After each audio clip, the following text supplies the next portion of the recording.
don't never get no rest on a pillow for hopping up at night time nursing niggers and poor white trash that could tend to theirself," grumbled Mammy, in a monotone, as she went down the stairs toward the carriage which was waiting in the side drive.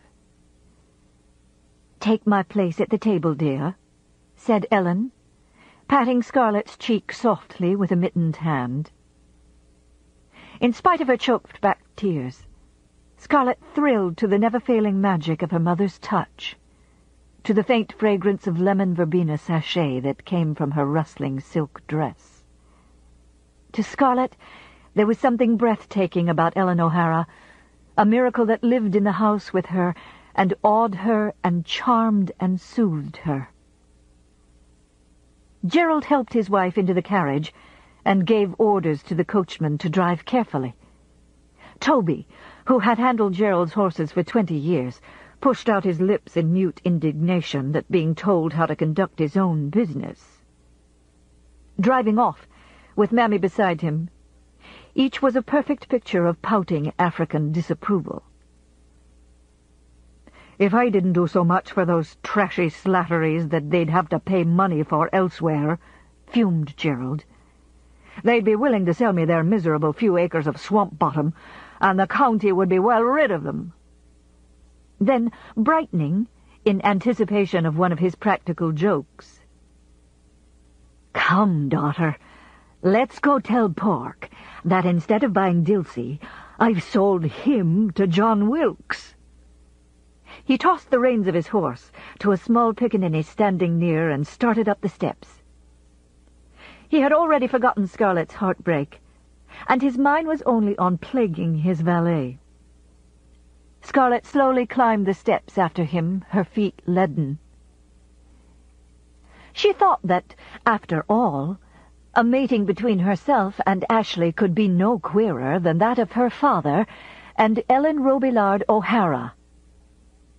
As always, she wondered how her loud, insensitive father had managed to marry a woman like her mother, for never were two people further apart in birth, breeding, and habits of mind.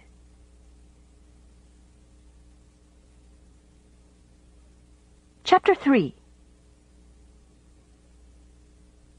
Ellen O'Hara was 32 years old, and according to the standards of her day, she was a middle-aged woman, one who had borne 6 children and buried 3.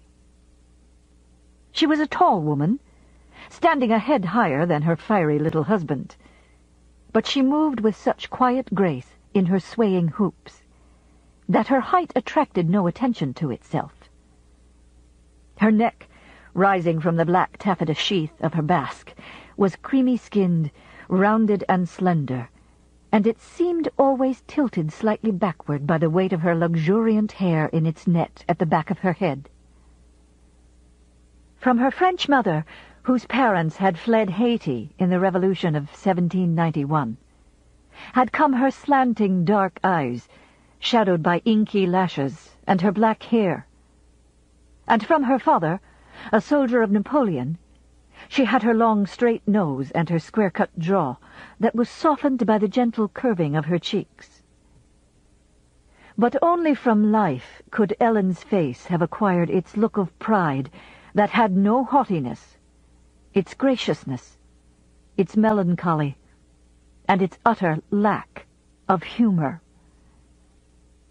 She would have been a strikingly beautiful woman had there been any glow in her eyes, any responsive warmth in her smile, or any spontaneity in her voice that fell with gentle melody on the ears of her family and her servants.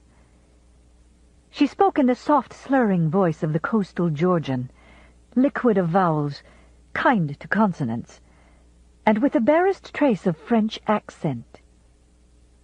It was a voice never raised in command to a servant, or reproof to a child, but a voice that was obeyed instantly at Tara, where her husband's blustering and roaring were quietly disregarded. As far back as Scarlett could remember, her mother had always been the same, her voice soft and sweet, whether in praising or in reproving, her manner efficient and unruffled despite the daily emergencies of Gerald's turbulent household. Her spirit always calm, and her back unbowed, even in the deaths of her 3 baby sons. Scarlett had never seen her mother's back touch the back of any chair on which she sat. Nor had she ever seen her sit down without a bit of needlework in her hands, except at mealtime, while attending the sick, or while working at the bookkeeping of the plantation. It was delicate embroidery, if company were present, but at other times her hands were occupied with Gerald's ruffled shirts, the girls' dresses, or garments for the slaves.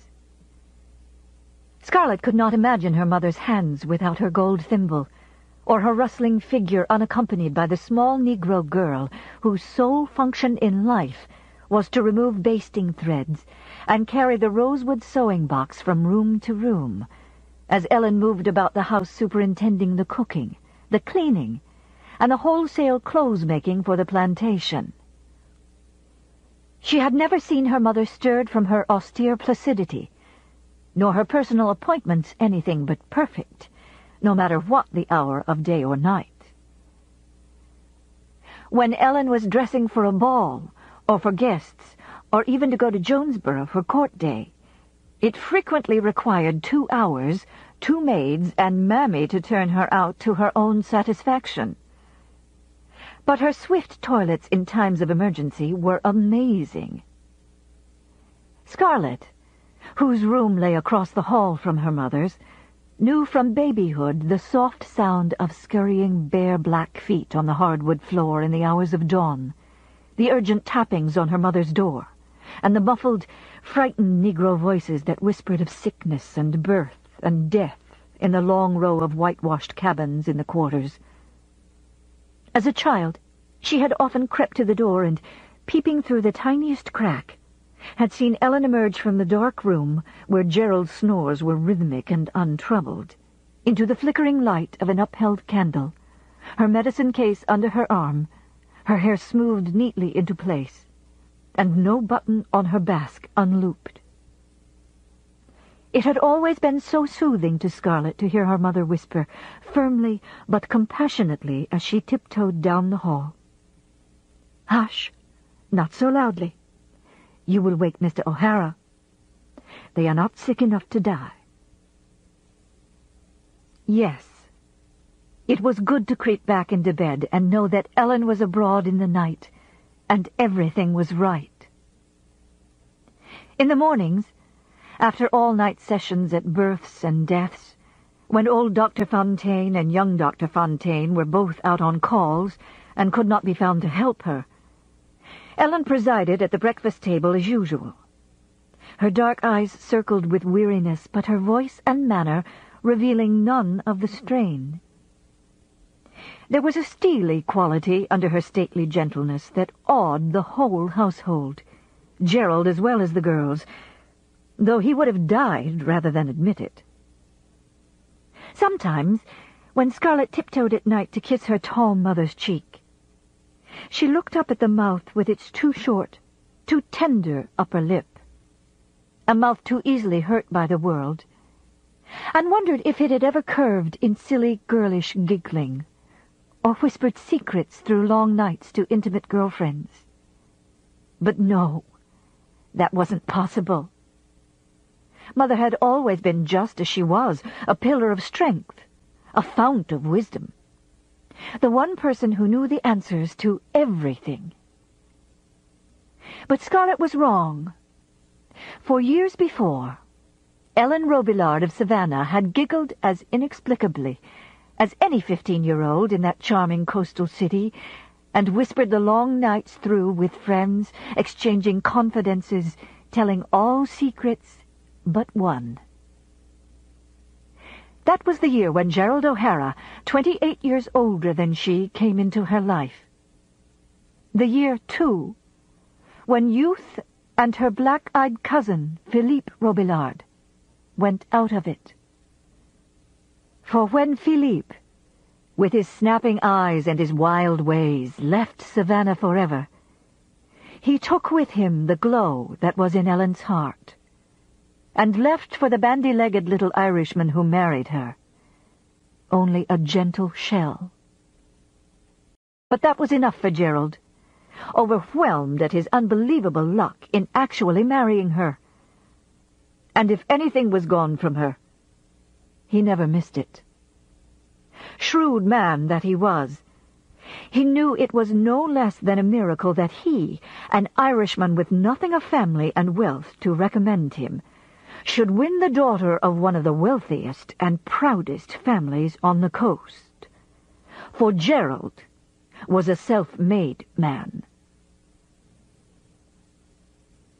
Gerald had come to America from Ireland when he was 21. He had come hastily, as many a better and worse Irishman before and since, with the clothes he had on his back, 2 shillings above his passage money, and a price on his head that he felt was larger than his misdeed warranted. There was no Orangeman this side of hell worth £100 to the British government or to the devil himself. But if the government felt so strongly about the death of an English absentee landlord's rent agent, it was time for Gerald O'Hara to be leaving, and leaving suddenly. True, he had called the rent agent a bastard of an Orangeman, but that, according to Gerald's way of looking at it, did not give the man any right to insult him by whistling the opening bars of the Boyne Water.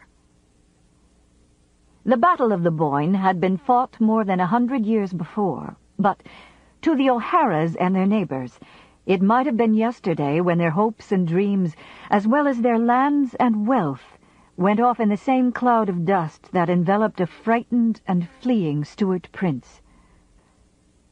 Leaving William of Orange and his hated troops with their orange cockades to cut down the Irish adherents of the Stuarts.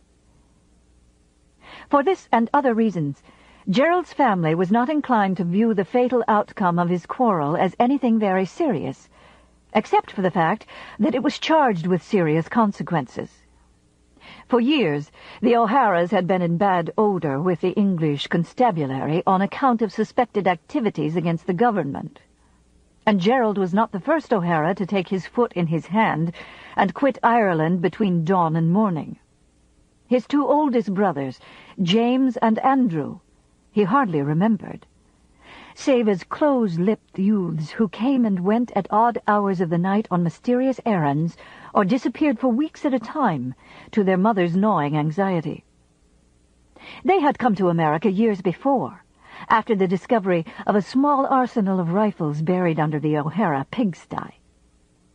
Now they were successful merchants in Savannah, though the dear God alone knows where that may be, as their mother always interpolated when mentioning the 2 oldest of her male brood, and it was to them that young Gerald was sent. He left home with his mother's hasty kiss on his cheek, and her fervent Catholic blessing in his ears, and his father's parting admonition. "Remember who you are, and don't be taking nothing off no man." His 5 tall brothers gave him goodbye with admiring but slightly patronizing smiles, for Gerald was the baby, and the little one of a brawny family. His 5 brothers and their father stood 6 feet and over and broad in proportion. But little Gerald, at 21, knew that 5 feet 4½ inches was as much as the Lord in his wisdom was going to allow him. It was like Gerald that he never wasted regrets on his lack of height, and never found it an obstacle to his acquisition of anything he wanted. Rather, it was Gerald's compact smallness that made him what he was. For he had learned early that little people must be hardy to survive among large ones. And Gerald was hardy. His tall brothers were a grim, quiet lot, in whom the family tradition of past glories lost forever, rankled in unspoken hate and crackled out in bitter humor. Had Gerald been brawny, he would have gone the way of the other O'Haras and moved quietly and darkly among the rebels against the government.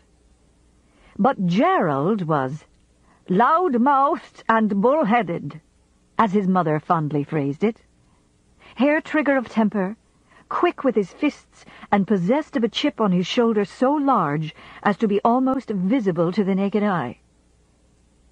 He swaggered among the tall O'Haras like a strutting bantam in a barnyard of giant Cochin roosters, and they loved him, baited him affectionately to hear him roar, and hammered on him with their large fists, no more than was necessary to keep a baby brother in his proper place.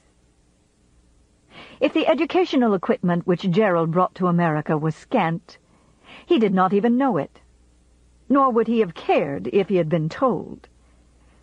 His mother had taught him to read and to write a clear hand. He was adept at ciphering. And there his book knowledge stopped. The only Latin he knew was the responses of the Mass, and the only history, the manifold wrongs of Ireland. He knew no poetry save that of Moore, and no music except the songs of Ireland that had come down through the years. While he entertained the liveliest respect for those who had more book learning than he never felt his own lack. And what need had he of these things in a new country where the most ignorant of bog-trotters had made great fortunes? In this country which asked only that a man be strong and unafraid of work. Nor did James and Andrew, who took him into their store in Savannah, regret his lack of education. His clear hand, his accurate figures, and his shrewd ability in bargaining won their respect, where a knowledge of literature and fine appreciation of music, had young Gerald possessed them, would have moved them to snorts of contempt. America, in the early years of the century, had been kind to the Irish. James and Andrew, who had begun by hauling goods in covered wagons from Savannah to Georgia's inland towns, had prospered in a store of their own, and Gerald prospered with them. He liked the South, and he soon became, in his own opinion, a Southerner. There was much about the South and Southerners that he would never comprehend, but with the wholeheartedness that was his nature, he adopted its ideas and customs, as he understood them, for his own. Poker and horse racing, red-hot politics, and the code duello, states' rights, and damnation to all Yankees, slavery and King Cotton, contempt for white trash, and exaggerated courtesy to women. He even learned to chew tobacco. There was no need for him to acquire a good head for whiskey. He had been born with one. But Gerald remained Gerald. His habits of living and his ideas changed, but his manners he would not change, even had he been able to change them. He admired the drawling elegance of the wealthy rice and cotton planters who rode into Savannah from their moss-hung kingdoms, mounted on thoroughbred horses, and followed by the carriages of their equally elegant ladies and the wagons of their slaves. But Gerald could never attain elegance. Their lazy, blurred voices fell pleasantly on his ears, but his own brisk brogue clung to his tongue. He lacked the casual grace with which they conducted affairs of importance, risking a fortune, a plantation or a slave on the turn of a card, and writing off their losses with careless good humor, and no more ado than when they scattered pennies to pickaninnies. But Gerald had known poverty, and he could never learn to lose money with good humor or good grace. They were a pleasant race, these coastal Georgians, with their soft-voiced, quick rages and their charming inconsistencies, and Gerald liked them. But there was a brisk and restless vitality about the young Irishman, fresh from a country where winds blew wet and chill, where misty swamps held no fevers, that set him apart from these indolent gentlefolk of semi-tropical weather and malarial marshes. From them he learned what he found useful, and the rest he dismissed. He found poker the most useful of all Southern customs, poker and a steady head for whiskey. And it was his natural aptitude for cards and amber liquor that brought to Gerald two of his three most prized possessions, his valet and his plantation. The other, was his wife, and he could only attribute her to the mysterious kindness of God. Valet, Pork by name, shining black, dignified and trained in all the arts of sartorial elegance, was the result of an all-night poker game with a planter from St. Simon's Island, whose courage in a bluff equaled Gerald's, but whose head for New Orleans rum did not. Though Pork's former owner later offered to buy him back at twice his value, Gerald obstinately refused, for the possession of his first slave, and that slave the best damn valet on the coast, was the first step upward toward his heart's desire. Gerald wanted to be a slave owner and a landed gentleman. His mind was made up that he was not going to spend all of his days like James and Andrew in bargaining, or all his nights by candlelight over long columns of figures. He felt keenly, as his brothers did not, the social stigma attached to those in trade. Gerald wanted to be a planter, with the deep hunger of an Irishman who has been a tenant on the lands his people once had owned and hunted. He wanted to see his own acres stretching green before his eyes. With a ruthless singleness of purpose, he desired his own house, his own plantation, his own horse, his own slaves. And here in this new country, safe from the twin perils of the land he had left, taxation that ate up crops and barns, and the ever-present threat of sudden confiscation, he intended to have them. But having that ambition and bringing it to realization were two different matters, he discovered as time went by. Coastal Georgia was too firmly held by an entrenched aristocracy for him to ever hope to win the place he intended to have.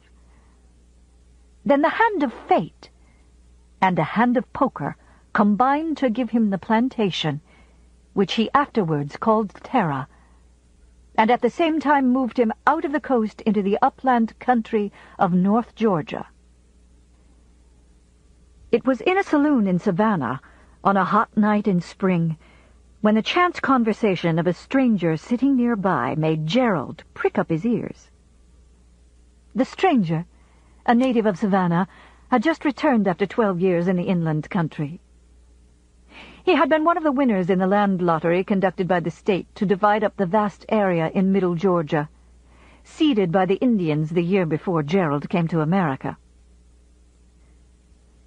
He had gone up there and established a plantation, but now the house had burned down, he was tired of the accursed place, and would be most happy to get it off his hands. Gerald, his mind never free of the thought of owning a plantation of his own, arranged an introduction, and his interest grew as the stranger told how the northern section of the state was filling up with newcomers from the Carolinas and Virginia. Gerald had lived in Savannah long enough to acquire the viewpoint of the coast, that all of the rest of the state was backwoods, with an Indian lurking in every thicket. In transacting business for O'Hara Brothers, he had visited Augusta, 100 miles up the Savannah River, and he had traveled inland far enough to visit the old towns westward from that city. He knew that section to be as well settled as the coast, but from the stranger's description, his plantation was more than 250 miles inland from Savannah to the north and west, and not many miles south of the Chattahoochee River. Gerald knew that northward, beyond that stream, the land was still held by the Cherokees. So it was with amazement that he heard the stranger jeer at suggestions of trouble with the Indians. An hour later, when the conversation began to lag, Gerald, with a guile that belied the wide innocence of his bright blue eyes, proposed a game. As the night wore on and the drinks went round, there came a time when all the others in the game laid down their hands and Gerald and the stranger were battling alone. The stranger shoved in all his chips and followed with the deed to his plantation. Gerald shoved in all his chips and laid on top of them his wallet. If the money it contained happened to belong to the firm of O'Hara Brothers, Gerald's conscience was not sufficiently troubled to confess it before Mass the following morning. He knew what he wanted, and when Gerald wanted something, he gained it by taking the most direct route. Moreover, such was his faith in his destiny and 4 deuces, that he never for a moment wondered just how the money would be paid back, should a higher hand be laid down across the table. "It's no bargain you're getting, and I'm glad not to have to pay more taxes on the place," sighed the possessor of an ace full, as he called for pen and ink. "The big house burned a year ago, and the fields are growing up in brush and seedling pine. But it's yours. Never mix cards and whiskey, unless you were weaned on Irish poteen," Gerald told Pork gravely the same evening, as Pork assisted him to bed. And the valet, who had begun to attempt a brogue out of admiration for his new master, made requisite answer in a combination of Geechee and County Meath that would have puzzled anyone except those 2 alone. The muddy Flint River, running silently between walls of pine and water oak covered with tangled vines, wrapped about Gerald's new land like a curving arm and embraced it on 2 sides. To Gerald, standing on the small knoll where the house had been, this tall barrier of green was as visible and pleasing an evidence of ownership, as though it were a fence that he himself had built to mark his own. He stood on the blackened foundation stones of the burned building, looked down the long avenue of trees leading toward the road, and swore lustily, with a joy too deep for thankful prayer.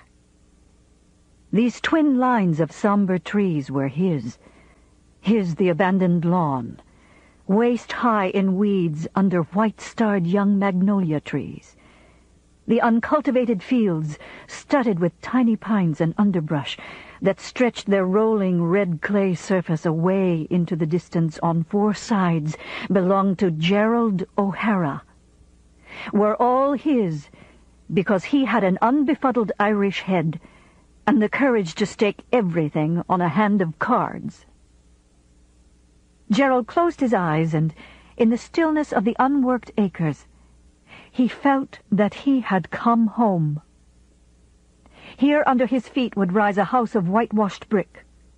Across the road would be new rail fences, enclosing fat cattle and blooded horses, and the red earth that rolled down the hillside to the rich river-bottom land would gleam white as eiderdown in the sun.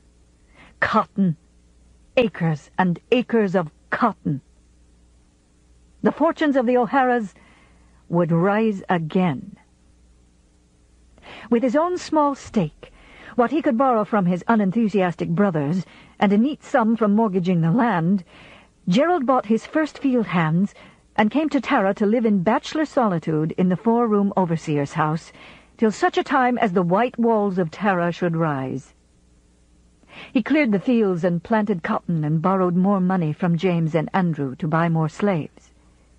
The O'Haras were a clannish tribe, clinging to one another in prosperity as well as in adversity, not for any overweening family affection, but because they had learned through grim years that to survive a family must present an unbroken front to the world. They lent Gerald the money, and in the years that followed, the money came back to them with interest.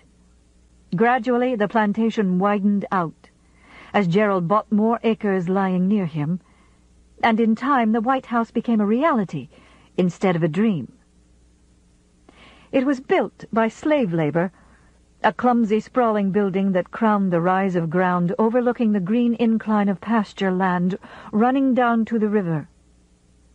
And it pleased Gerald greatly, for, even when new, it wore a look of mellowed years. The old oaks, which had seen Indians pass under their limbs, hugged the house closely with their great trunks and towered their branches over the roof in dense shade. The lawn, reclaimed from weeds, grew thick with clover and Bermuda grass, and Gerald saw to it that it was well kept. From the avenue of cedars to the row of white cabins in the slave quarters, there was an air of solidness, of stability and permanence about Terra. And whenever Gerald galloped around the bend in the road and saw his own roof rising through green branches, his heart swelled with pride, as though each sight of it were the first sight. He had done it all, little, hard-headed, blustering Gerald. Gerald was on excellent terms with all his neighbors in the county, except the Macintoshes, whose land adjoined his on the left, and the Slatterys, whose meager 3 acres stretched on his right along the swamp bottoms between the river and John Wilkes' plantation. The Macintoshes were Scotch-Irish and Orangemen, and had they possessed all the saintly qualities of the Catholic calendar, this ancestry would have damned them forever in Gerald's eyes. True, they had lived in Georgia for 70 years, and before that had spent a generation in the Carolinas. But the first of the family who set foot on American shores had come from Ulster, and that was enough for Gerald. They were a close-mouthed and stiff-necked family who kept strictly to themselves and intermarried with their Carolina relatives. And Gerald was not alone in disliking them, for the county people were neighborly and sociable, and none too tolerant of anyone lacking in those same qualities. Rumors of abolitionist sympathies did not enhance the popularity of the Macintoshes. Old Angus had never manumitted a single slave, and had committed the unpardonable social breach of selling some of his Negroes to passing slave traders en route to the cane fields of Louisiana. But the rumors persisted. "He's an abolitionist, no doubt," observed Gerald to John Wilkes.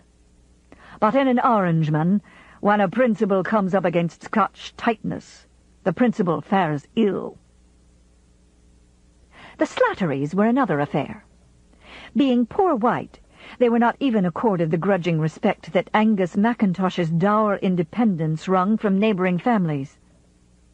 Old Slattery, who clung persistently to his few acres, in spite of repeated offers from Gerald and John Wilkes, was shiftless and whining. His wife was a snarly-haired woman, sickly and washed out of appearance, the mother of a brood of sullen and rabbity-looking children, a brood which was increased regularly every year. Tom Slattery owned no slaves, and he and his 2 oldest boys spasmodically worked their few acres of cotton, while the wife and younger children tended what was supposed to be a vegetable garden. But somehow the cotton always failed, and the garden, due to Mrs. Slattery's constant childbearing, seldom furnished enough to feed her flock. The sight of Tom Slattery dawdling on his neighbors' porches, begging cotton seed for planting or a side of bacon to tide him over, was a familiar one. Slattery hated his neighbors with what little energy he possessed, sensing their contempt beneath their courtesy, and especially did he hate rich folks' uppity niggers. The house Negroes of the county considered themselves superior to white trash, and their unconcealed scorn stung him, while their more secure position in life stirred his envy. By contrast with his own miserable existence, they were well-fed, well-clothed, and looked after in sickness and old age. They were proud of the good names of their owners, and for the most part proud to belong to people who were quality, while he was despised by all. Tom Slattery could have sold his farm for 3 times its value to any of the planters in the county. They would have considered it money well spent to rid the community of an eyesore. But he was well satisfied to remain and to subsist miserably on the proceeds of a bale of cotton a year and the charity of his neighbors.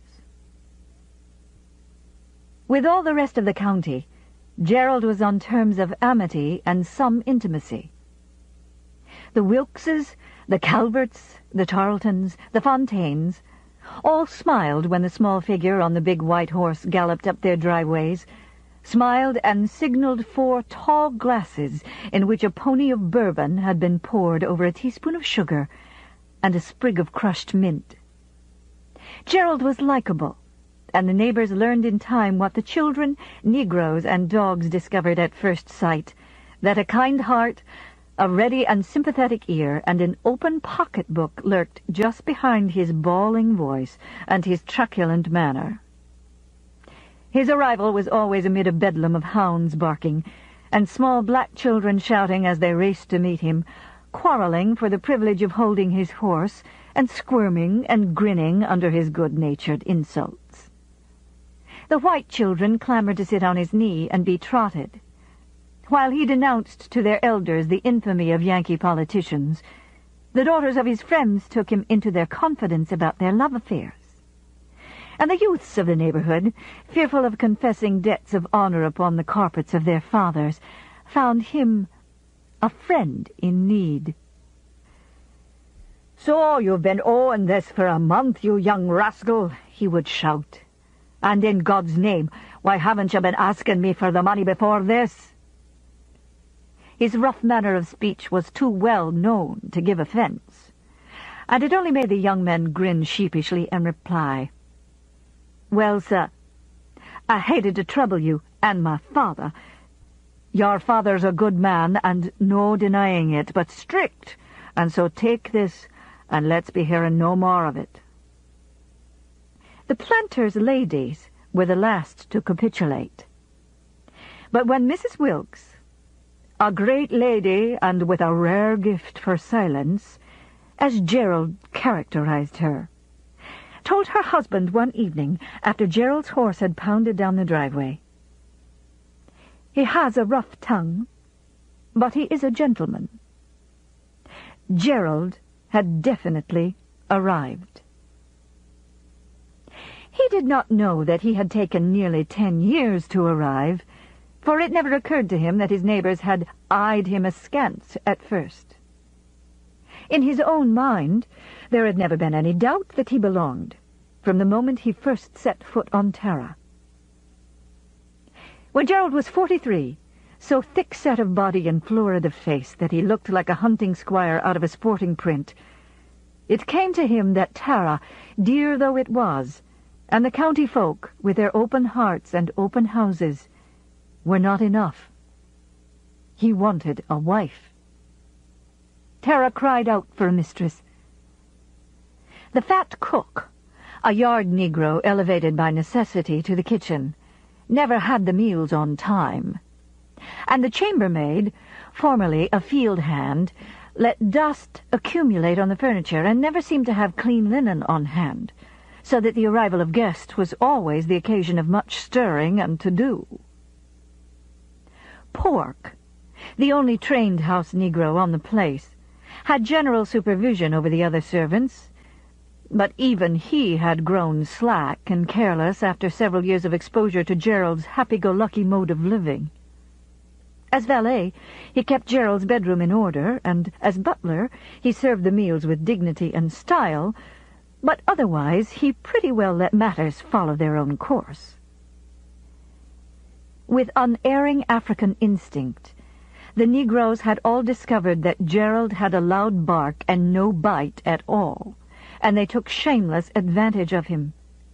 The air was always thick with threats of selling slaves south and of direful whippings, but there had never been a slave sold from Tara, and only one whipping, and that administered for not grooming down Gerald's pet horse after a long day's hunting. Gerald's sharp blue eyes noticed how efficiently his neighbors' houses were run, and with what ease the smooth-haired wives in rustling skirts managed their servants. He had no knowledge of the dawn-till-midnight activities of these women, chained to supervision of cooking, nursing, sewing, and laundering. He only saw the outward results, and those results impressed him. The urgent need of a wife became clear to him one morning when he was dressing to ride to town for court day. Pork brought forth his favorite ruffled shirt, so inexpertly mended by the chambermaid as to be unwearable by anyone except his valet. "Mr. Gerald," said Pork, gratefully rolling up the shirt as Gerald fumed, "what you needs is a wife, and a wife what has got plenty of house niggers."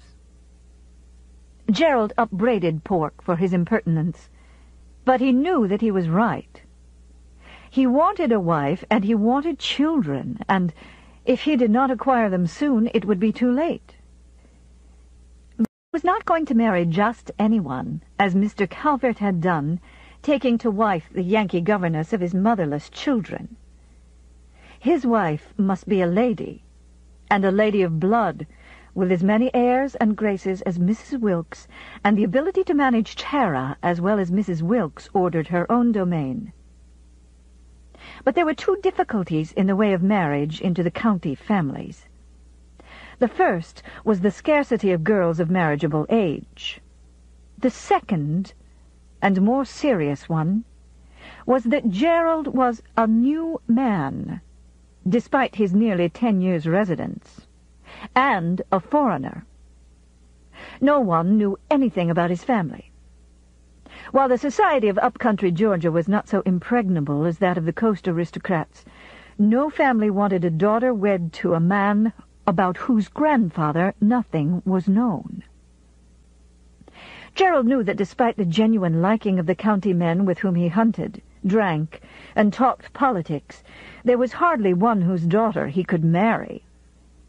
And he did not intend to have it gossiped about over supper tables that this, that, or the other father had regretfully refused to let Gerald O'Hara pay court to his daughter. This knowledge did not make Gerald feel inferior to his neighbors. Nothing could ever make Gerald feel that he was inferior in any way to anyone. It was merely a quaint custom of the county that daughters only married into families who had lived in the South much longer than 22 years, had owned land and slaves, and had been addicted only to the fashionable vices during that time. "Pack up! We're going to Savannah," he told Pork. "And if I hear you say whist or faith but once, it's selling you I'll be doing, for they are words I seldom say myself." James and Andrew might have some advice to offer on this subject of marriage, and there might be daughters among their old friends who would both meet his requirements and find him acceptable as a husband. James and Andrew listened to his story patiently, but they gave him little encouragement. They had no Savannah relatives to whom they might look for assistance, for they had been married when they came to America. And the daughters of their old friends had long since married and were raising small children of their own. "You're not a rich man and you haven't a great family," said James. "I've made me money and I can make a great family, and I won't be marrying just anyone." "You fly high," observed Andrew, dryly. But they did their best for Gerald. James and Andrew were old men, and they stood well in Savannah. They had many friends, and for a month they carried Gerald from home to suppers, dances, and picnics. "There's only one who takes me eye," Gerald said finally, "and she not even born when I landed here." "And who is it takes your eye?" "Miss Ellen Robillard," said Gerald, trying to speak casually, for the slightly tilting dark eyes of Ellen Robillard had taken more than his eye. Despite a mystifying listlessness of manner, so strange in a girl of 15, she charmed him. Moreover, there was a haunting look of despair about her that went to his heart and made him more gentle with her than he had ever been with any person in all the world. "And you old enough to be her father, and me in me prime," cried Gerald, stung. James spoke gently. "Jerry, there's no girl in Savannah you'd have less chance of marrying. Her father is a Robillard, and those French are proud as Lucifer, and her mother, God rest her soul, was a very great lady." "I care not," said Gerald heatedly. "Besides, her mother is dead, and old man Robillard likes me. As a man, yes, but as a son-in-law, no." "The girl wouldn't have you anyway," interposed Andrew. She's been in love with that wild buck of a cousin of hers, Philippe Robillard, for a year now, despite her family being at her morning and night to give him up. He's been gone to Louisiana this month now, said Gerald. And how do you know? I know, answered Gerald, who did not care to disclose that Pork had supplied this valuable bit of information, or that Philippe had departed for the West at the express desire of his family. And I do not think she's been so much in love with him that she won't forget him. 15 is too young to know much about love. They'd rather have that breakneck cousin for her than you. So James and Andrew were as startled as anyone when the news came out that the daughter of Pierre Robillard was to marry the little Irishman from up the country. Savannah buzzed behind its doors and speculated about Philippe Robillard, who had gone west. But the gossiping brought no answer. Why the loveliest of the Robillard daughters should marry a loud-voiced, red-faced little man who came hardly up to her ears remained a mystery to all. Gerald himself never quite knew how it all came about. He only knew that a miracle had happened, and for once in his life he was utterly humble when Ellen, very white but very calm, put a light hand on his arm and said, "I will marry you, Mr. O'Hara." The thunderstruck Robillards knew the answer in part, but only Ellen and her mammy ever knew the whole story of the night when the girl sobbed till the dawn, like a broken-hearted child, and rose up in the morning a woman with her mind made up.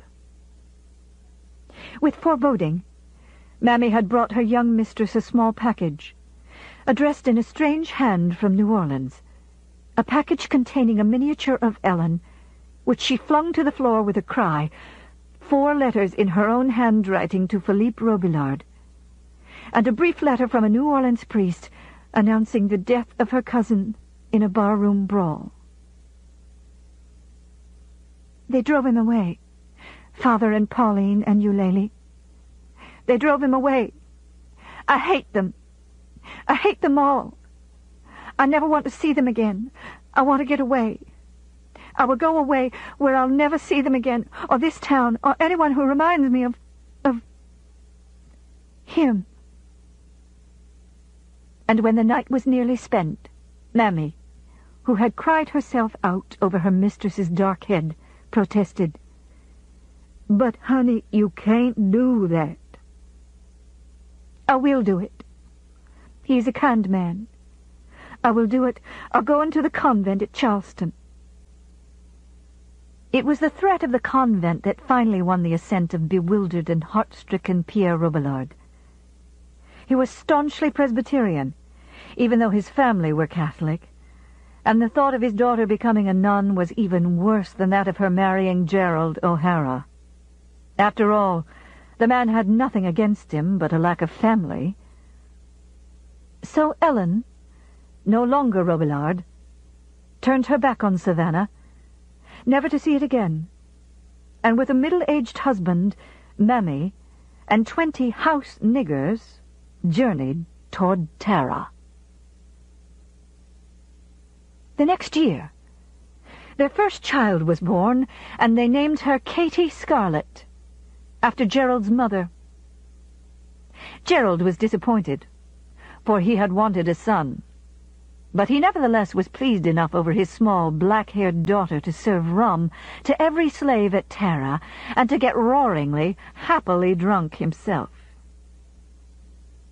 If Ellen had ever regretted her sudden decision to marry him, no one ever knew it. Certainly not Gerald, who almost burst with pride whenever he looked at her. She had put Savannah and its memories behind her when she left that gently-mannered city by the sea, and from the moment of her arrival in the county, North Georgia was her home. When she departed from her father's house forever, she had left a home whose lines were as beautiful and flowing as a woman's body, as a ship in full sail. a pale pink stucco house built in the French colonial style, set high from the ground in a dainty manner, approached by swirling stairs, banistered with wrought iron as delicate as lace. A dim, rich house, gracious but aloof. She had left not only that graceful dwelling, but also the entire civilization that was behind the building of it. And she found herself in a world that was as strange and different as if she had crossed a continent. Here in North Georgia was a rugged section held by a hardy people. High up on the plateau at the foot of the Blue Ridge Mountains, she saw rolling red hills wherever she looked, with huge outcroppings of the underlying granite and gaunt pines towering somberly everywhere.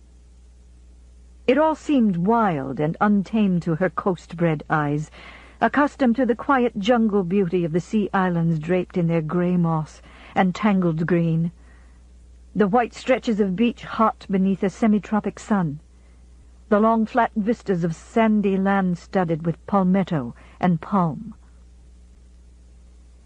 This was a section that knew the chill of winter as well as the heat of summer, and there was a vigor and energy in the people that was strange to her.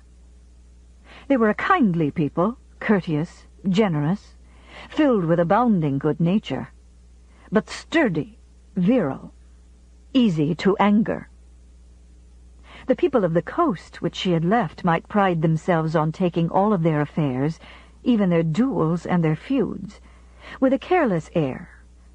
But these North Georgia people had a streak of violence in them. On the coast, life had mellowed. Here it was young and lusty and new. All the people Ellen had known in Savannah might have been cast from the same mold, so similar were their viewpoints and traditions. But here was a variety of people. North Georgia settlers were coming in from many different places, from other parts of Georgia, from the Carolinas and Virginia, from Europe and the North. Some of them, like Gerald, were new people seeking their fortunes. Some, like Ellen, were members of old families who had found life intolerable in their former homes and sought haven in a distant land. Many had moved for no reason at all, except that the restless blood of pioneering fathers still quickened in their veins. These people, drawn from many different places and with many different backgrounds, gave the whole life of the county an informality that was new to Ellen, an informality to which she never quite accustomed herself. She instinctively knew how coast people would act in any circumstance. There was never any telling what North Georgians would do. And quickening all of the affairs of the section was the high tide of prosperity then rolling over the South. All of the world was crying out for cotton, and the new land of the county, unworn and fertile, produced it abundantly. Cotton was the heartbeat of the section. The planting and the picking were the diastole and the systole of the red earth. Wealth came out of the curving furrows, and arrogance came, too. Arrogance built on green bushes and the acres of fleecy white. If cotton could make them rich in one generation, how much richer they would be in the next. This certainty of the morrow gave zest and enthusiasm to life, and the county people enjoyed life with a heartiness that Ellen could never understand. They had money enough and slaves enough to give them time to play, and they liked to play. They seemed never too busy to drop work for a fish fry, a hunt or a horse race, and scarcely a week went by without its barbecue or ball. Ellen never would or could quite become one of them. She had left too much of herself in Savannah, but she respected them, and in time learned to admire the frankness and forthrightness of these people, who had few reticences, and who valued a man for what he was. She became the best-loved neighbor in the county. She was a thrifty and kind mistress, a good mother, and a devoted wife. The heartbreak and selflessness that she would have dedicated to the church were devoted instead to the service of her child. her household, and the man who had taken her out of Savannah and its memories, and had never asked any questions. When Scarlett was a year old, and more healthy and vigorous than a girl baby had any right to be, in Mammy's opinion, Ellen's second child, named Susan Eleanor, but always called Sue Ellen, was born, and in due time came Corinne, listed in the family Bible as Caroline Irene. Then followed 3 little boys, each of whom died before he had learned to walk. 3 little boys who now lay under the twisted cedars in the burying ground, 100 yards from the house, beneath 3 stones, each bearing the name of Gerald O'Hara, Jr. From the day when Ellen first came to Tara, the place had been transformed. If she was only 15 years old, she was nevertheless ready for the responsibilities of the mistress of a plantation. Before marriage, young girls must be, above all other things, sweet, gentle, beautiful, and ornamental. But after marriage, they were expected to manage households that numbered 100 people or more, white and black, and they were trained with that in view. Ellen had been given this preparation for marriage, which any well-brought-up young lady received, and she also had Mammy, who could galvanize the most shiftless Negro into energy. She quickly brought order, dignity, and grace into Gerald's household, and she gave Tara a beauty it had never had before. The house had been built according to no architectural plan whatever, with extra rooms added where and when it seemed convenient, but with Ellen's care and attention, it gained a charm that made up for its lack of design. The avenue of cedars leading from the main road to the house, that avenue of cedars without which no Georgia planter's home could be complete, had a cool, dark shadiness that gave a brighter tinge by contrast to the green of the other trees. The wisteria, tumbling over the verandas, showed bright against the whitewashed brick, and it joined with the pink crepe myrtle bushes by the door and the white-blossomed magnolias in the yard to disguise some of the awkward lines of the house. In springtime and summer, the Bermuda grass and clover on the lawn became emerald, so enticing an emerald that it presented an irresistible temptation to the flocks of turkeys and white geese that were supposed to roam only the regions in the rear of the house. The elders of the flocks continually led stealthy advances into the front yard, lured on by the green of the grass and the luscious promise of the Cape jessamine buds and the zinnia beds. Against their depredations, a small black sentinel was stationed on the front porch. Armed with a ragged towel, the little Negro boy sitting on the steps was part of the picture of Tara, and an unhappy one, for he was forbidden to chunk the fowls, and could only flap the towel at them and shoo them. Ellen set dozens of little black boys to this task, the first position of responsibility a male slave had at Tara. After they had passed their 10th year, they were sent to old Daddy, the plantation cobbler, to learn his trade, or to Amos, the wheelwright and carpenter, or to Philip, the cowman, or Cuffy, the mule boy. If they showed no aptitude for any of these trades, they became field hands, and, in the opinion of the Negroes, they had lost their claim to any social standing at all. Ellen's life was not easy, nor was it happy. But she did not expect life to be easy, and if it was not happy, that was woman's lot. It was a man's world, and she accepted it as such. The man owned the property, and the woman managed it. The man took the credit for the management, and the woman praised his cleverness. The man roared like a bull when a splinter was in his finger, and the woman muffled the moans of childbirth, lest she disturb him. Men were rough of speech and often drunk. Women ignored the lapses of speech and put the drunkards to bed without bitter words. Men were rude and outspoken. Women were always kind, gracious, and forgiving. She had been reared in the tradition of great ladies, which had taught her how to carry her burden and still retain her charm, and she intended that her 3 daughters should be great ladies also. With her younger daughters, she had success, for Sue Ellen was so anxious to be attractive she lent an attentive and obedient ear to her mother's teachings, and Corinne was shy and easily led. But Scarlett, child of Gerald, found the road to ladyhood hard. To Mammy's indignation, her preferred playmates were not her demure sisters or the well-brought-up Wilkes girls, but the Negro children on the plantation and the boys of the neighborhood, and she could climb a tree or throw a rock as well as any of them. Mammy was greatly perturbed that Ellen's daughter should display such traits, and frequently adjured her to act like a little lady. But Ellen took a more tolerant and long-sighted view of the matter. She knew that from childhood playmates grew beaux in later years, and the first duty of a girl was to get married.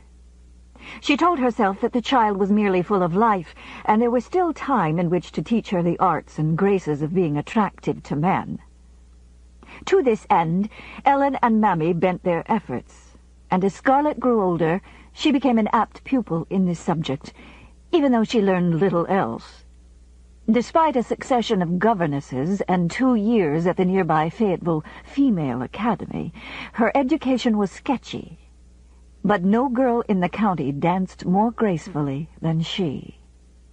She knew how to smile so that her dimples leaped, how to walk pigeon-toed so that her wide hoop skirts swayed entrancingly, how to look up into a man's face and then drop her eyes and bat the lids rapidly so that she seemed a-tremble with gentle emotion. Most of all, she learned how to conceal from men a sharp intelligence beneath a face as sweet and bland as a baby's. Ellen, by soft-voiced admonition, and Mammy, by constant carping, labored to inculcate in her the qualities that would make her truly desirable as a wife. "You must be more gentle, dear, more sedate," Ellen told her daughter. "You must not interrupt gentlemen when they are speaking, even if you do think you know more about matters than they do. Gentlemen do not like forward girls." "Young miss what frowns and pushes out their chins and says, 'I will and I won't,' most generally don't kitch husbands," prophesied Mammy gloomily. "Young misses should cast down their eyes and say, 'Well, sir, I'm out,' and 'Just as you say, sir.'" Between them, they taught her all that a gentlewoman should know, but she learned only the outward signs of gentility. The inner grace from which these signs should spring, she never learned, nor did she see any reason for learning it. Appearances were enough, for the appearances of ladyhood won her popularity, and that was all she wanted. Gerald bragged that she was the belle of 5 counties, and with some truth, for she had received proposals from nearly all the young men in the neighborhood, and many from places as far away as Atlanta and Savannah. At 16, thanks to Mammy and Ellen, she looked sweet, charming, and giddy, but she was, in reality, self-willed, vain, and obstinate. She had the easily stirred passions of her Irish father, and nothing except the thinnest veneer of her mother's unselfish and forbearing nature.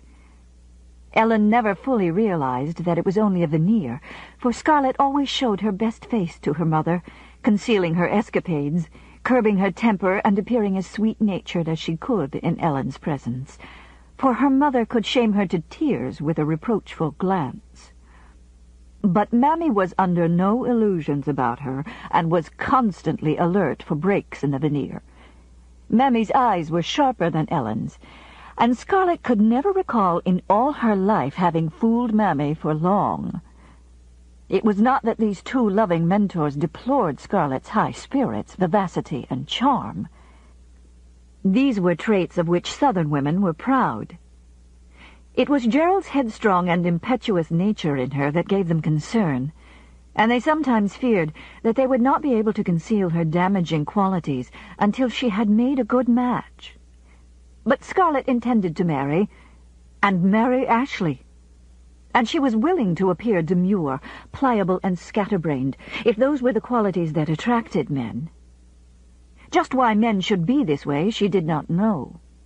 She only knew that such methods worked. It never interested her enough to try to think out the reason for it, for she knew nothing of the inner workings of any human being's mind, not even her own. She knew only that if she did or said thus and so, men would unerringly respond with a complimentary thus and so. It was like a mathematical formula, and no more difficult, for mathematics was the one subject that had come easy to Scarlett in her school days.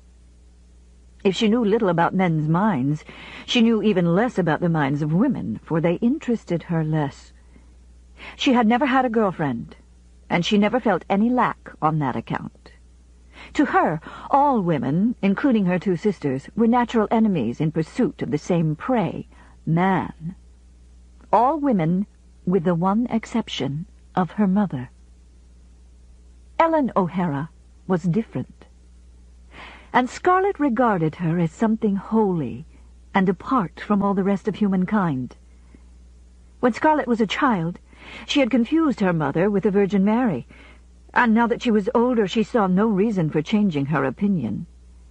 To her, Ellen represented the utter security that only heaven or a mother can give. She knew that her mother was the embodiment of justice, truth, loving tenderness, and profound wisdom. A great lady. Scarlett wanted very much to be like her mother. The only difficulty was that, by being just and truthful and tender and unselfish, one missed most of the joys of life, and certainly many beaux. And life was too short to miss such pleasant things. Some day when she was married to Ashley and old, some day when she had time for it, she intended to be like Ellen. Chapter 4. That night at supper, Scarlett went through the motions of presiding over the table in her mother's absence. But her mind was in a ferment over the dreadful news she had heard about Ashley and Melanie. Desperately she longed for her mother's return from the Slatterys, for without her she felt lost and alone. What right had the Slatterys and their everlasting sickness to take Ellen away from home just at this time when she, Scarlett, needed her so much? Throughout the dismal meal, Gerald's booming voice battered against her ears until she thought she could endure it no longer. He had forgotten completely about his conversation with her that afternoon, and was carrying on a monologue about the latest news from Fort Sumter, which he punctuated by hammering his fist on the table and waving his arms in the air.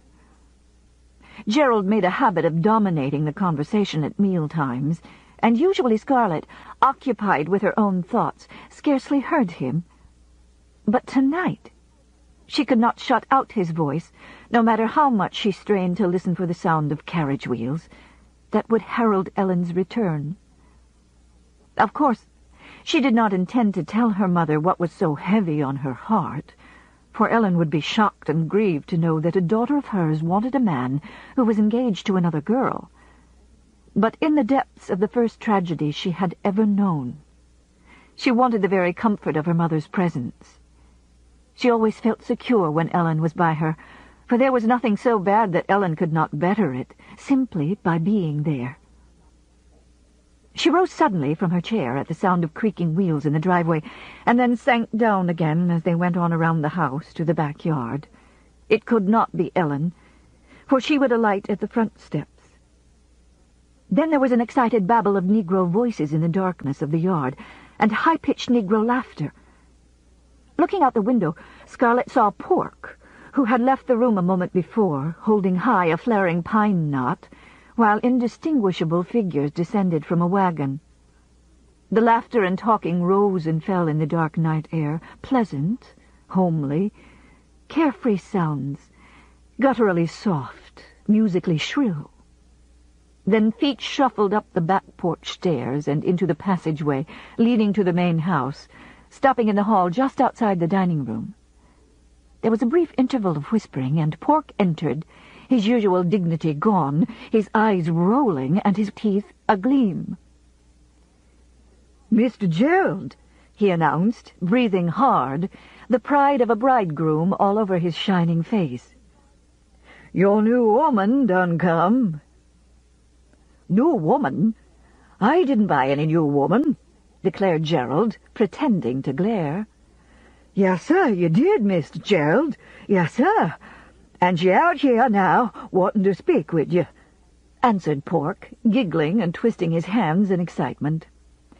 "Well, bring in the bride," said Gerald, and Pork, turning, beckoned into the hall to his wife, newly arrived from the Wilkes plantation, to become part of the household of Tara.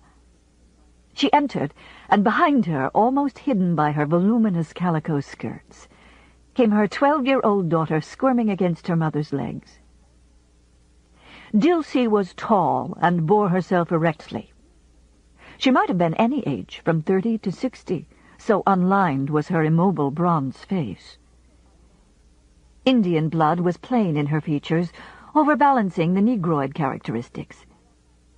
The red color of her skin, narrow high forehead, prominent cheekbones, and the hawk-ridged nose which flattened at the end above thick Negro lips, all showed the mixture of two races. She was self-possessed, and walked with a dignity that surpassed even Mammy's. For Mammy had acquired her dignity, and Dilsey's was in her blood. When she spoke, her voice was not so slurred as most Negroes, and she chose her words more carefully. "Good evening, young missus. Mr. Gerald, I's sorry to disturb you, but I wanted to come here and thank you again for buying me and my child.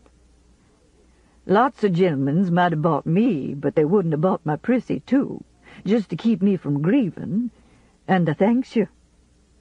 I'm going to do my best for you, and show you I ain't forgetting." said Gerald, clearing his throat in embarrassment at being caught openly in an act of kindness. Dilsey turned to Scarlet, and something like a smile wrinkled the corners of her eyes. "Miss Scarlet, Pop done told me how you asked Mr. Gerald to buy me, and so I'm going to give you my prissy for your own maid." She reached behind her and jerked the little girl forward. She was a brown little creature, with skinny legs like a bird and a myriad of pigtails carefully wrapped with twine sticking stiffly out from her head. She had sharp, knowing eyes that missed nothing, and a studiedly stupid look on her face. "Thank you, Dilsey," Scarlet replied. "But I'm afraid Mammy will have something to say about that. She's been my maid ever since I was born." "Mammy getting old," said Dilsey, with a calmness that would have enraged Mammy. "She a good mammy, but you a young lady now, and needs a good maid. And my prissy been maidin' for Miss India for a year now. She can sew and fix hair good as a grown person." Prodded by her mother, Prissy bobbed a sudden curtsy and grinned at Scarlet, who could not help grinning back. "A sharp little wench," she thought, and said aloud, "Thank you, Dilsey. We'll see about it when Mother comes home." "Thank you, ma'am. I gives you good night," said Dilsey, and turning left the room with her child, Pork dancing attendance.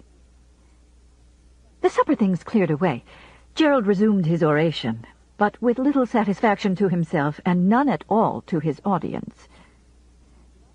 His thunderous predictions of immediate war, and his rhetorical questions as to whether the South would stand for further insults from the Yankees, only produced faintly bored, "Yes, papas," and "No, paws."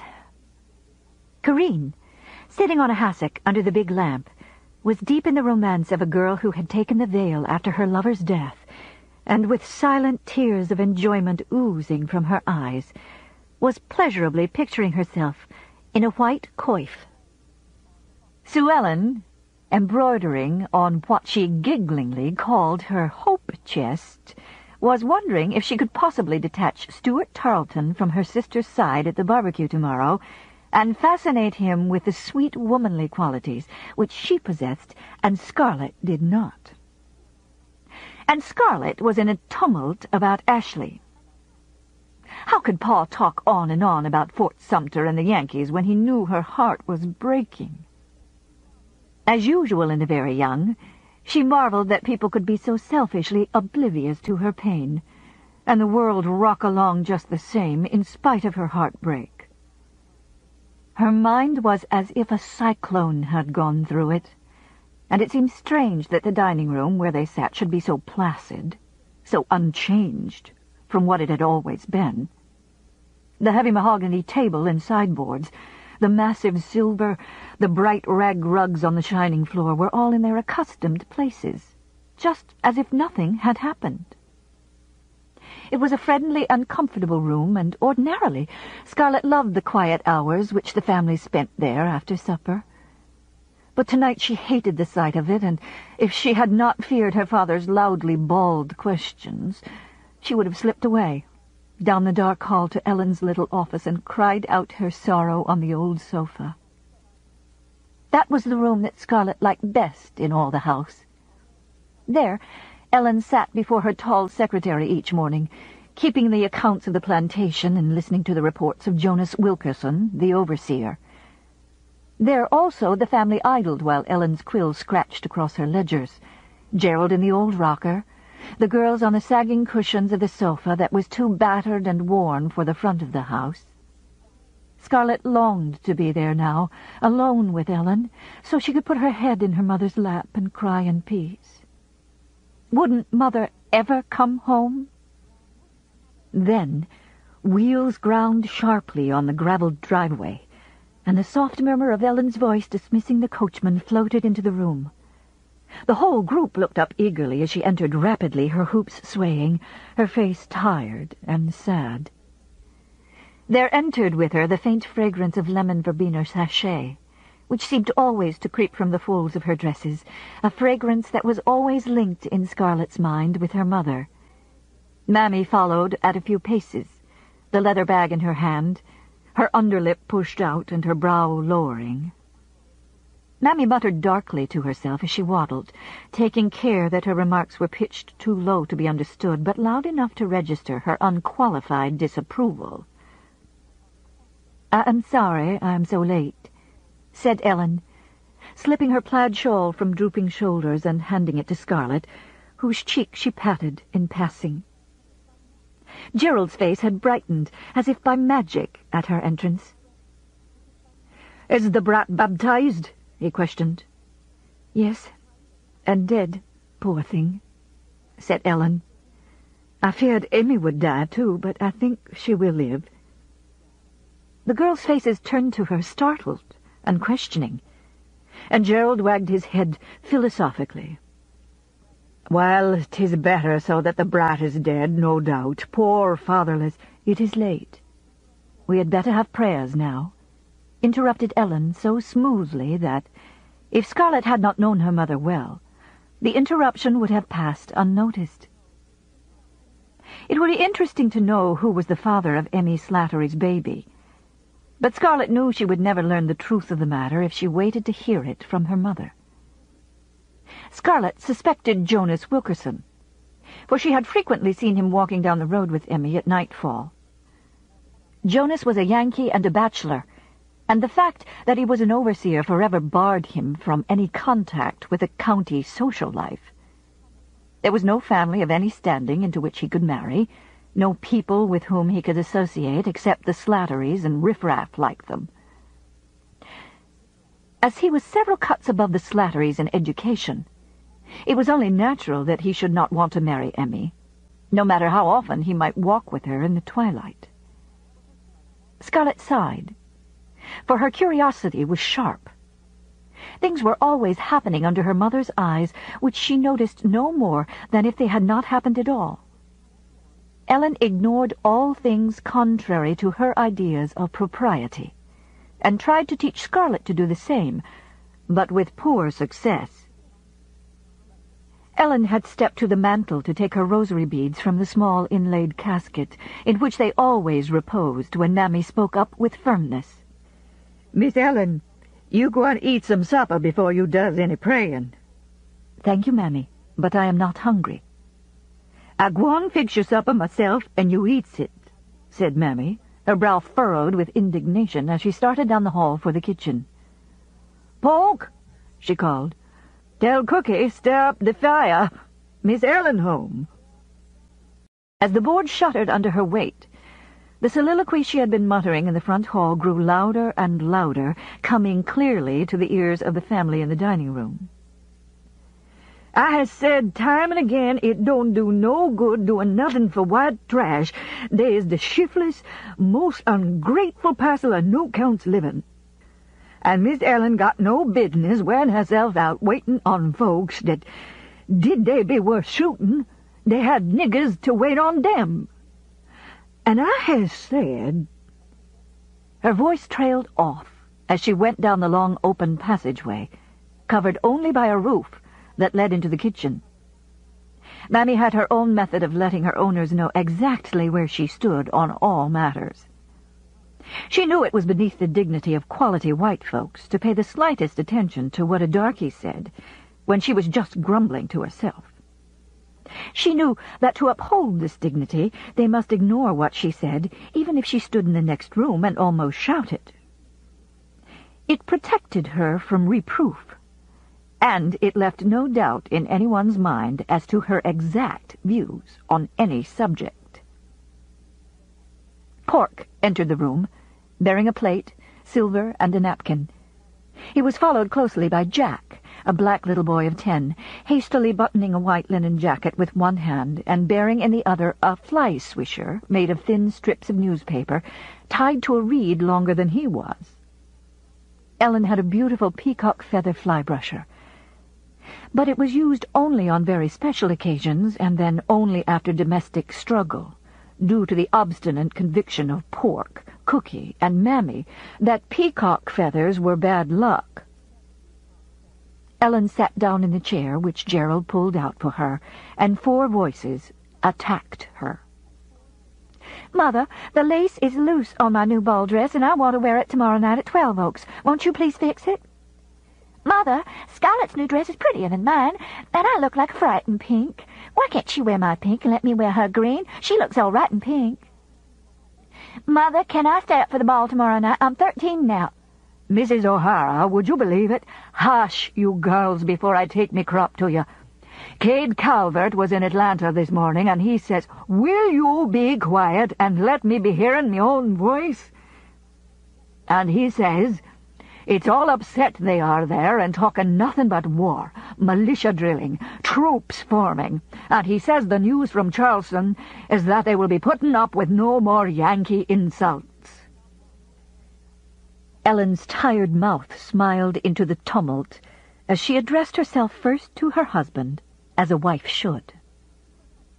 "If the nice people of Charleston feel that way, I'm sure we will all feel the same way soon," she said.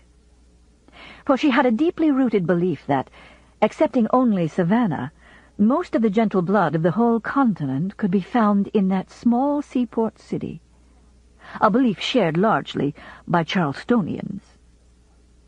"No, Corinne, next year, dear. Then you can stay up for balls and wear grown-up dresses. And what a good time my little pink cheeks will have. Don't pout, dear. You can go to the barbecue, remember that, and stay up through supper, but no balls till you are 14. Give me your gown, Scarlett. I will whip the lace for you after prayers. Sue Ellen, I do not like your tone, dear. Your pink gown is lovely and suitable to your complexion, as Scarlett's is to hers. But you may wear my garnet necklace tomorrow night." Sue Ellen, behind her mother's back, wrinkled her nose triumphantly at Scarlett, who had been planning to beg the necklace for herself. Scarlett put out her tongue at her. Sue Ellen was an annoying sister with her whining and selfishness, and had it not been for Ellen's restraining hand, Scarlett would frequently have boxed her ears. "Now, Mr. O'Hara, tell me more about what Mr. Calvert said about Charleston," said Ellen. Scarlett knew her mother cared nothing at all about war and politics. and thought them masculine matters about which no lady could intelligently concern herself. But it gave Gerald pleasure to air his views, and Ellen was unfailingly thoughtful of her husband's pleasure. While Gerald launched forth on his news, Mammy set the plates before her mistress, golden-topped biscuits, breast of fried chicken, and a yellow yam open and steaming, with melted butter dripping from it. Mammy pinched small Jack, and he hastened to his business of slowly swishing the paper ribbons back and forth behind Ellen. Mammy stood beside the table, watching every forkful that traveled from plate to mouth, as though she intended to force the food down Ellen's throat should she see signs of flagging. Ellen ate diligently, but Scarlett could see that she was too tired to know what she was eating. Only Mammy's implacable face forced her to it. When the dish was empty, and Gerald only midway in his remarks on the thievishness of Yankees, who wanted to free darkies and yet offered no penny to pay for their freedom, Ellen rose. "We'll be having prayers?" he questioned reluctantly. "Yes. It is so late. Why, it is actually 10 o'clock, as the clock with coughing and tinny thumps marked the hour. Corinne should have been asleep long ago. The lamp, please, Pork. And my prayer book, Mammy." Prompted by Mammy's hoarse whisper, Jack set his fly brush in the corner and removed the dishes, while Mammy fumbled in the sideboard drawer for Ellen's worn prayer book. Pork, tiptoeing, reached the ring in the chain and drew the lamp slowly down until the tabletop was brightly bathed in light and the ceiling receded into shadows. Ellen arranged her skirts and sank to the floor on her knees, laying the open prayer book on the table before her, and clasping her hands upon it. Gerald knelt beside her, and Scarlett and Sue Ellen took their accustomed places on the opposite side of the table, folding their voluminous petticoats in pads under their knees, so that they would ache less from contact with the hard floor. Corinne, who was small for her age, could not kneel comfortably at the table, and so knelt facing a chair, her elbows on the seat. She liked this position, for she seldom failed to go to sleep during prayers, and in this posture it escaped her mother's notice. The house servant shuffled and rustled in the hall to kneel by the doorway, Mammy groaning aloud as she sank down, Pork straight as a ramrod, Rosa and Tina, the maids, graceful in their spreading bright calicos, Cookie gaunt and yellow beneath her snowy head-rag, and Jack, stupid with sleep, as far away from Mammy's pinching fingers as possible. Their dark eyes gleamed expectantly, for praying with their white folks was one of the events of the day. The old and colorful phrases of the litany with its oriental imagery meant little to them, but it satisfied something in their hearts, and they always swayed when they chanted the responses. "Lord, have mercy on us. Christ, have mercy on us." Ellen closed her eyes and began praying, her voice rising and falling, lulling and soothing. Heads bowed in the circle of yellow light as Ellen thanked God for the health and happiness of her home, her family, and her Negroes.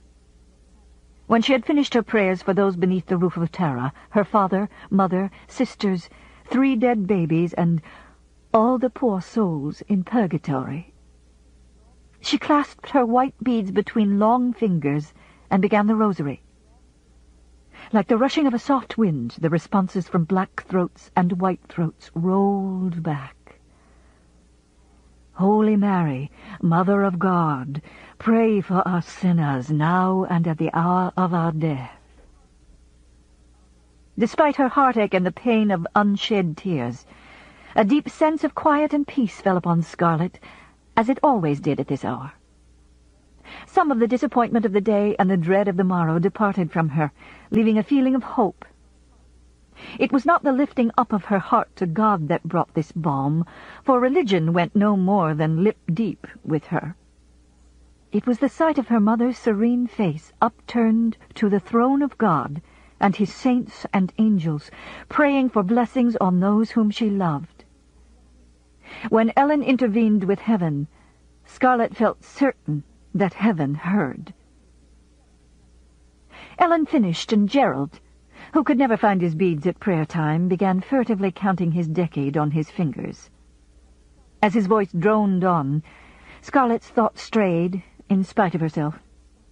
She knew she should be examining her conscience. Ellen had taught her that at the end of each day it was her duty to examine her conscience thoroughly, to admit her numerous faults and pray to God for forgiveness and strength, never to repeat them. Scarlett was examining her heart. She dropped her head upon her folded hands so that her mother could not see her face, and her thoughts went sadly back to Ashley. How could he be planning to marry Melanie when he really loved her, Scarlett? And when he knew how much she loved him, how could he deliberately break her heart? Then, suddenly, an idea, shining anew, flashed like a comet through her brain. Why, Ashley hasn't an idea that I'm in love with him. She almost gasped aloud in the shock of its unexpectedness.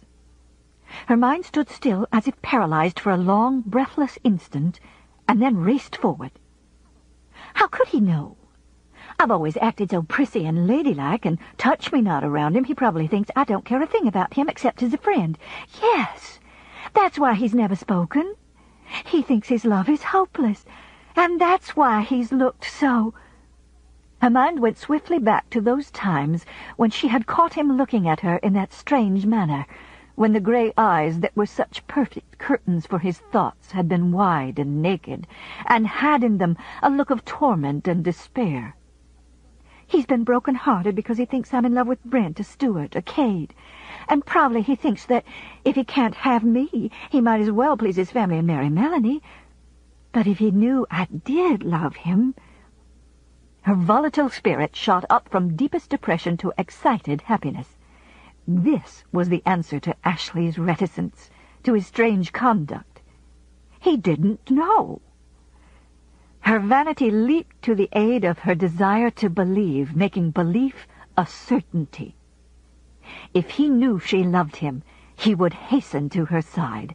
She had only to... Oh, she thought rapturously, digging her fingers into her lowered brow. What a fool I've been not to think of this till now. I must think of some way to let him know. He wouldn't marry her if he knew I loved him. How could he?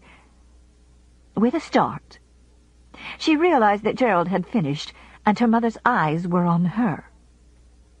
Hastily she began her decade, telling off the beads automatically, but with a depth of emotion in her voice that caused Mammy to open her eyes and shoot a searching glance at her. As she finished her prayers and Sue Ellen, then Corinne, began their decades, her mind was still speeding onward with her entrancing new thought. Even now, it wasn't too late.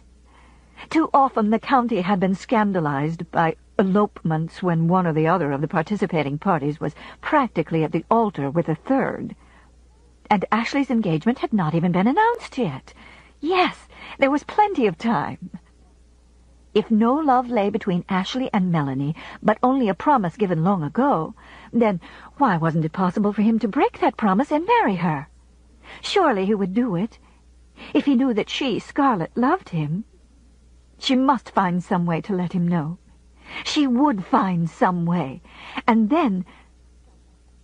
Scarlett came abruptly out of her dream of delight, for she had neglected to make the responses, and her mother was looking at her reprovingly. As she resumed the ritual, she opened her eyes briefly and cast a quick glance around the room.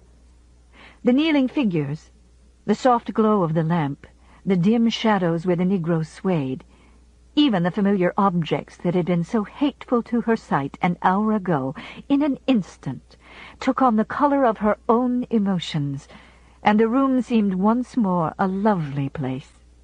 She would never forget this moment, or this scene. "Virgin, most faithful," her mother intoned. The litany of the Virgin was beginning, and obediently Scarlett responded, "Pray for us," as Ellen praised in soft contralto the attributes of the Mother of God. As always, since childhood, this was for Scarlett a moment for adoration of Ellen, rather than the Virgin. Sacrilegious though it might be, Scarlet always saw, through her closed eyes, the upturned face of Ellen, and not the Blessed Virgin, as the ancient phrases were repeated. Health of the sick, seat of wisdom, refuge of sinners, mystical rose. They were beautiful words, because they were the attributes of Ellen.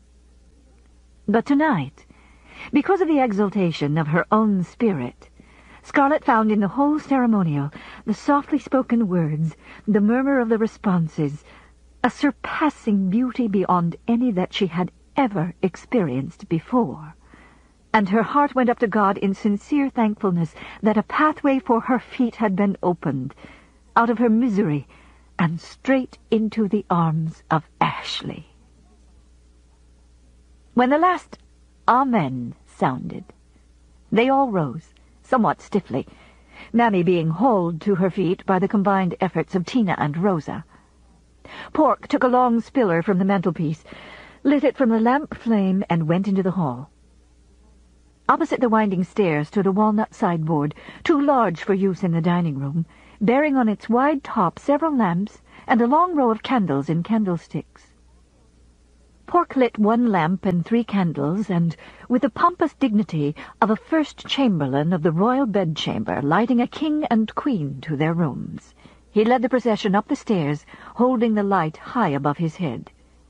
Ellen, on Gerald's arm, followed him, and the girls, each taking her own candlestick, mounted after them. Scarlet entered her room, set the candle on the tall chest of drawers, and fumbled in the dark closet for the dancing dress that needed stitching. Throwing it across her arm, she crossed the hall quietly. The door of her parents' bedroom was slightly ajar, and before she could knock, Ellen's voice, low but stern, came to her ears. "Mr. O'Hara, you must dismiss Jonas Wilkerson." Gerald exploded. "And where will I be getting another overseer who wouldn't be cheating me out of me eye teeth?" "He must be dismissed immediately, tomorrow morning. Big Sam is a good foreman, and he can take over the duties until you can hire another overseer." "Aha!" came Gerald's voice. "So I understand. Then the worthy Jonas sired the—" "He must be dismissed." "So, he is the father of Emmy Slattery's baby," thought Scarlet. "Oh, well, what else can you expect from a Yankee man and white trash girl?" Then, after a discreet pause which gave Gerald's splutterings time to die away, she knocked on the door and handed the dress to her mother. By the time Scarlet had undressed and blown out the candle, her plan for tomorrow had worked itself out in every detail. It was a simple plan, for with Gerald's single-mindedness of purpose, her eyes were centered on the goal, and she thought only of the most direct steps by which to reach it. First, she would be prideful, as Gerald had commended. From the moment she arrived at 12 Oaks, she would be her gayest, most spirited self. No one would suspect that she had ever been downhearted because of Ashley and Melanie, and she would flirt with every man there. That would be cruel to Ashley, but it would make him yearn for her all the more. She wouldn't overlook a man of marriageable age, from ginger-whiskered old Frank Kennedy, who was Sue Ellen's beau, on down to shy, quiet, blushing Charles Hamilton, Melanie's brother. They would swarm around her like bees around a hive, and certainly Ashley would be drawn from Melanie to join the circle of her admirers. Then, somehow, she would maneuver to get a few minutes alone with him, away from the crowd. She hoped everything would work out that way, because it would be more difficult otherwise. But if Ashley didn't make the first move, she would simply have to do it herself. When they were finally alone, he would have fresh in his mind the picture of the other men thronging about her. He would be newly impressed with the fact that every one of them wanted her, and that look of sadness and despair would be in his eyes. Then she would make him happy again, by letting him discover that, popular though she was, she preferred him above any other man in all the world. And when she admitted it, modestly and sweetly, she would look 1,000 things more. Of course, she would do it all in a ladylike way. She wouldn't even dream of saying to him boldly that she loved him. That would never do. But the manner of telling him was a detail that troubled her not at all. She had managed such situations before, and she could do it again.